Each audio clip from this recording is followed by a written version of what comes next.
Bag जागेवर ठेव रे, जागेवर ठेव जरा. म्हणून शिस्त नाही हा तुला, रोज सांगायला लागतं. आणि डबा काढलास का? डबा काढ बॅगेतला, डबा काढ आणि सिंक मध्ये टाक. सगळ्याच गोष्टी काय आईने करायच्या काय? स्वतःच स्वतः जागेवर ठेवायला शिक आता आधी. काय झालं हा? हा काय वारं बिरं शिरलं की काय तुझ्या? का भूत बसलाय मानेवर? पाहताय ना तुम्ही, हा बघताय त्याचं वागणं कसं आहे ते. तर काय बोलले मी त्याला? फक्त काय सांगितलं? जरा शिस्तीचं काही सांगितलं, पण ऐकायचं म्हणून नाही.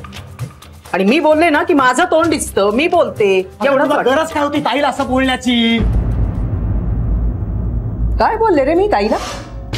सांगू काय बोललीस ते?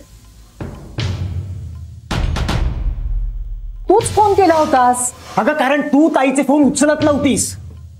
मला तुझ्या ताईशी बोलायचं नाही. काय जबरदस्ती आहे का? अगं नाही बोलायचं असून एवढं काय काय बोललीस ना तिला. काय चुकीचं बोलले रे मी? सांग ना, काय चुकीचं बोलले? ती जे वागली त्याचा आई बाबाला काही त्रास होणार नाही. आणि बरोबरच बोलले मी. आणि तिला बोलल्यानंतर तुझ्या नाकाला एवढ्या मिरच्या कशाला झोंबतात रे? हा अजूनही आपण तुझा आहेच चालू ताई ताई ताई ताई. ते आयुष्यभर संपणार नाहीये, तू काहीही केलंस तरी. घ्या ही किंमत तुला तुझ्या सख्या आईशी. अरे तुझ्या सख्या आईशी असं वागतोय तर देव माफ नाही करणार तुला. जन्मदात्या आईशी असं वागलास ना तर नरकात सुद्धा जागा मिळायची नाही तुला. अरे आईच्या पायाशी तिन्ही लोकांचं पुण्य असतं. आणि तू तर आईची खेटराने पूजा करतोयस.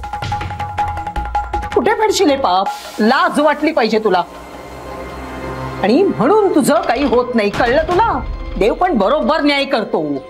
तुझी लायकीच नाही रे चांगल्या मुलीशी लग्न करण्याची. एक मिनिट, तो नक्की कशाबद्दल बोलतोय?